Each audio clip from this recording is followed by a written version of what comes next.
हाँ सर का वीडियो बना। मोबाइल बंद। हाँ। आज नागदा के अंदर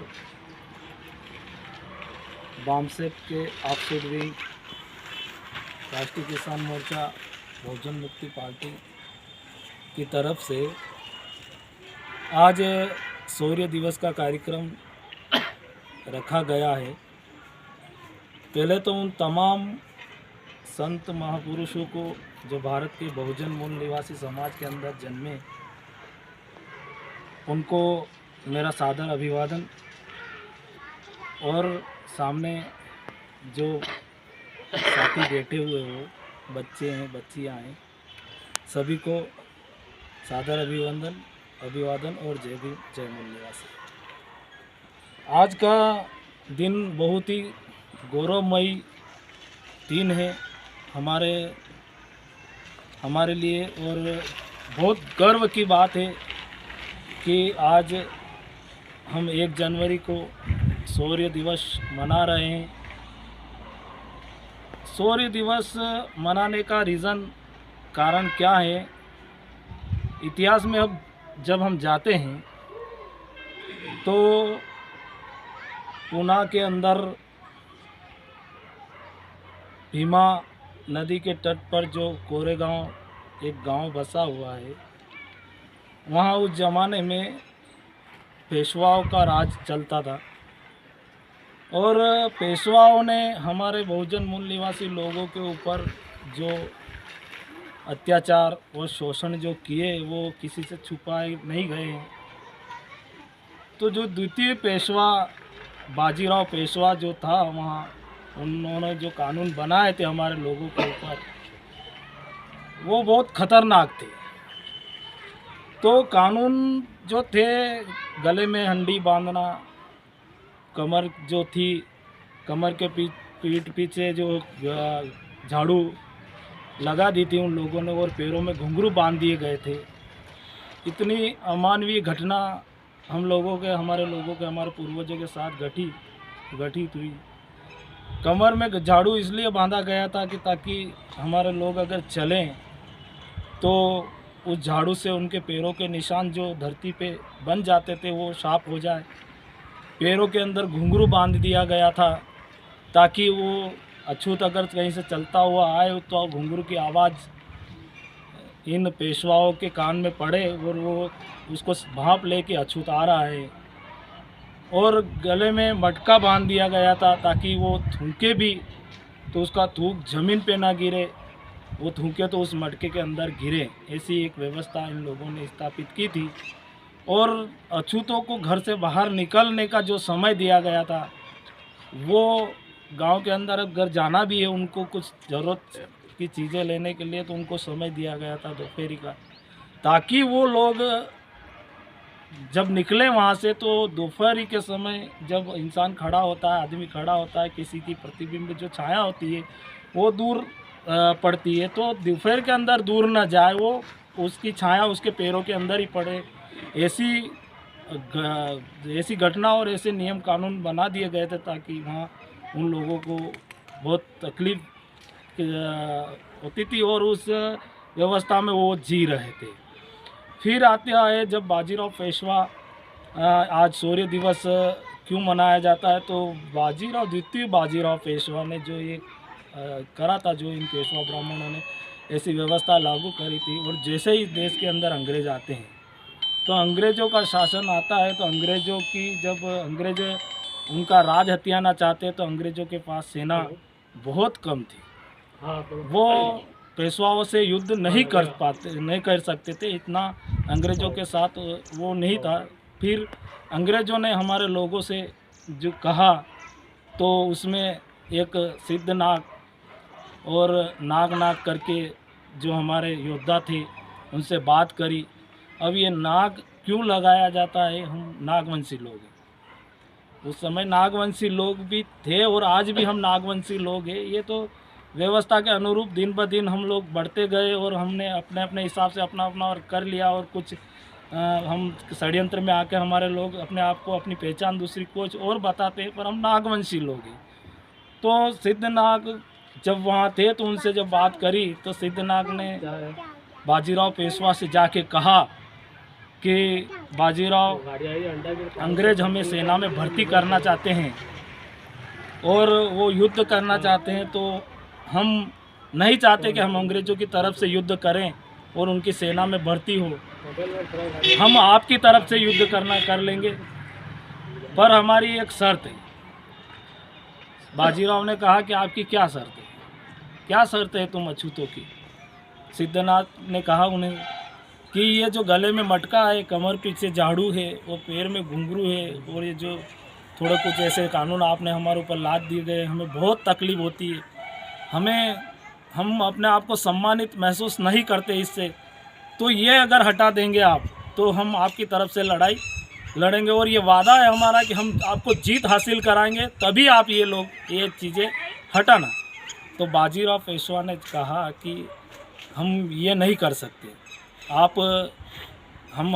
तुम लोग हमारी तरफ से लड़ भी नहीं सकते। अगर लड़ोगे भी सही और जीत भी हासिल हो जाएगी, तो हम तुमसे इससे भी ज़्यादा घृणा की निगाह से देखने वाले लोग हैं, और हम धर्म के हिसाब से हम लोग उच्च वर्ण के हैं, और तुम लोग अछूत लोग हो।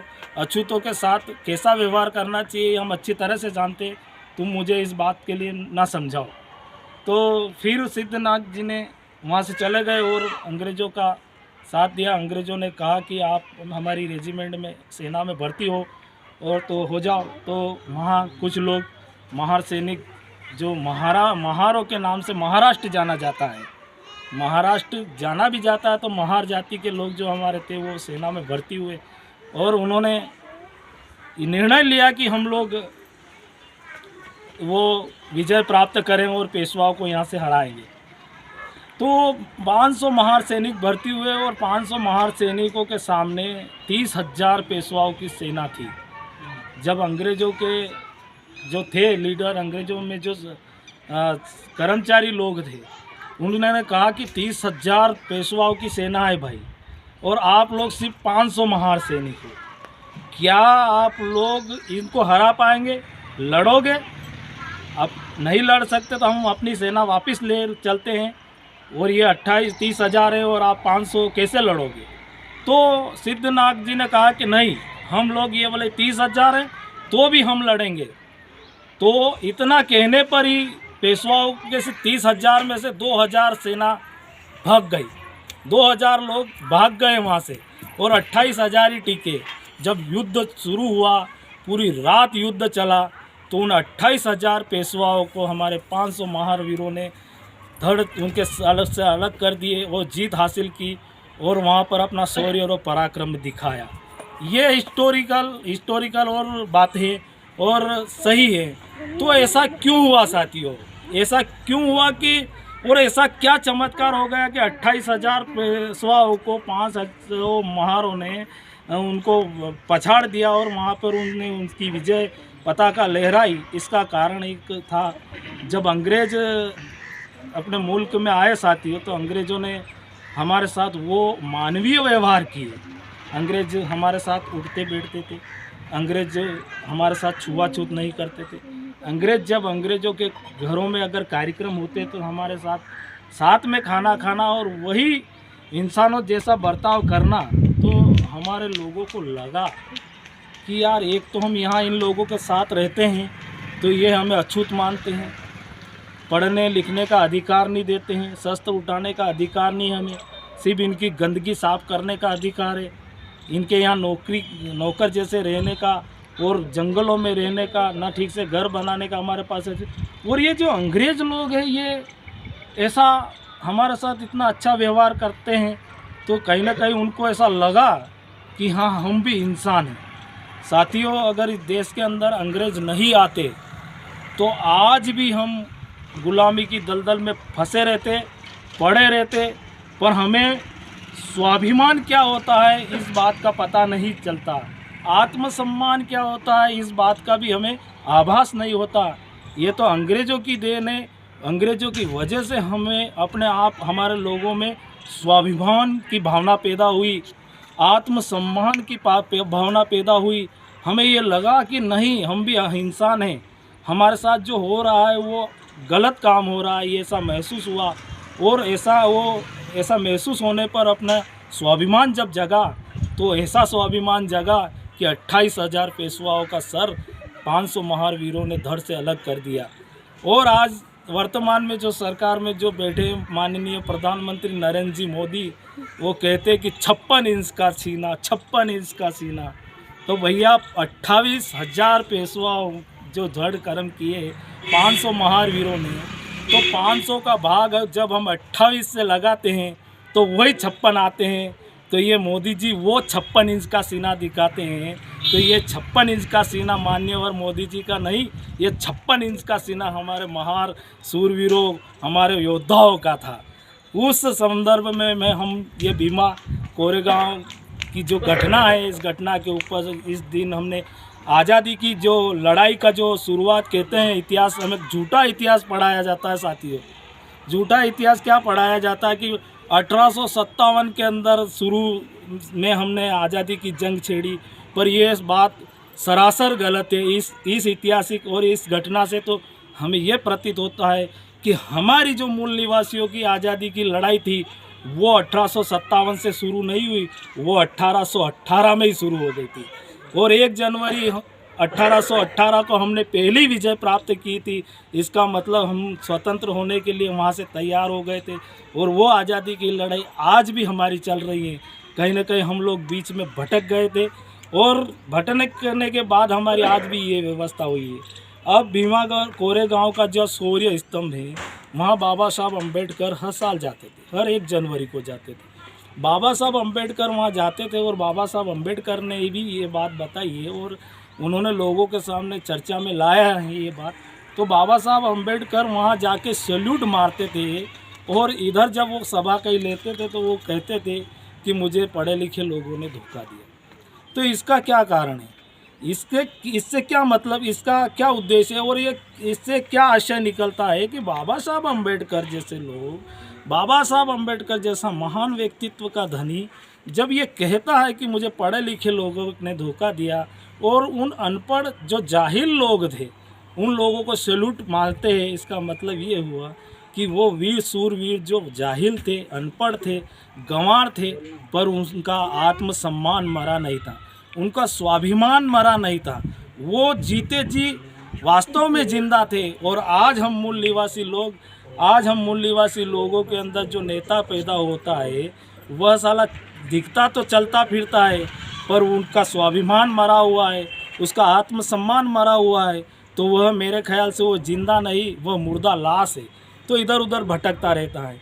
फिर मान्यवर मेश्राम साहब भी हर साल वहाँ जाते हैं, और ये इतिहास मान्यवर मेश्राम साहब के द्वारा भारत में जगह जगह फैलाया गया, और ये बातें हम लोगों को बताई गई। इसीलिए मैं भी बार बार आप लोगों से यही कहता हूँ कि हम लोगों को साथ में इकट्ठा रह के हम लोगों को अपने पूर्वजों का इतिहास समझना पड़ेगा, और हमारे बच्चों को, हमारे परिवार को, हमारे मोहल्ले में जो रहने वाले रिश्तेदार को, और हमारे मूल निवासी साथियों के सामने ये इतना ऐसा इतिहास बताना पड़ेगा, और सही इतिहास बताना पड़ेगा। हमारे साथ धोखा हुआ है तो इतिहास का ही धोखा हुआ है। जो भी हमें इतिहासकार इतिहास बताते हैं वो लिपापोती करके बताते हैं, गलत तरीके से बताते हैं, पर सही मायने में इतिहास जो है वो ये इतिहास है। तो जब तक हम इसको नहीं जाने पहचानेंगे, तब तक हमारे अंदर आज़ादी की लड़ाई जो लड़ने का जज्बा पैदा नहीं होगा, हमारे अंदर भी कोई स्वाभिमान पैदा नहीं होगा ताकि हम लड़ पाए।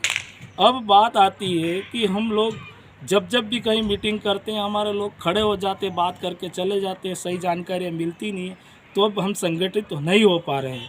हम अगर बामसेफ संगठन से जुड़े हुए लोग हैं और वास्तव में बामसेफ को फॉलो करते हैं, और सही विचारधारा अगर हमारे अंदर आती है, तो हम बहुत जल्द जो युद्ध जो चल रहा है, अभी ऐलान हो चुका है इस युद्ध का कि हम सेमीफाइनल में हैं, फाइनल की लड़ाई हमें बाकी है, हम बहुत जल्द ये फाइनल जीत जाएंगे, और भारत के अंदर 85 का राज बहुत जल्द आने वाला है। साथियों, इस बात को मैं अब यहीं समाप्त करना चाहता हूँ। आपने मेरी बात को सुना, पुनः आप सभी लोगों का एक बार अभिवादन। जय भीम, जय मूल निवासी, नमो बुद्धाय।